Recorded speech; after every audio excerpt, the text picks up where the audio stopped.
the stock sway bars for your Integra EG or Civic. So I'm using the ASR, I was gonna say PCI, but I got PCI arms right here with ASR sway bars. So this is the torsion bar that I got from ASR.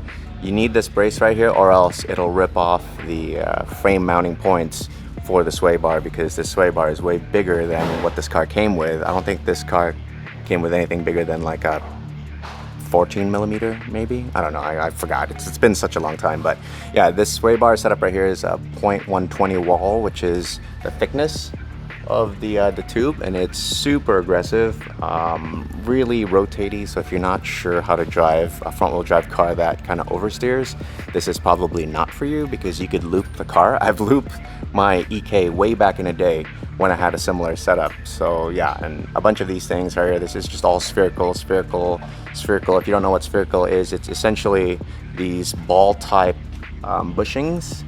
I'm not sure if there's something that's more visible than, let me see. Right there. See that one right there? That's also spherical. See, that's like ball type.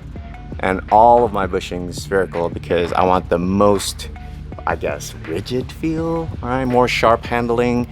This is definitely not for something that you want a daily, because it's super uncomfortable. You could feel everything. I tell people I know how to read Braille because of this car, but yeah, everything that's spherical is meant for track, right? Or like a lot of canyon driving. Some of you guys are curious, like, do you actually drive this car? Look how peppered this is. That's like thousands of miles in the canyons. And yeah, I test all the components here. You guys don't see it on the track, but yeah, I do a lot of canyon driving, and I do pepper the hell out of these control arms.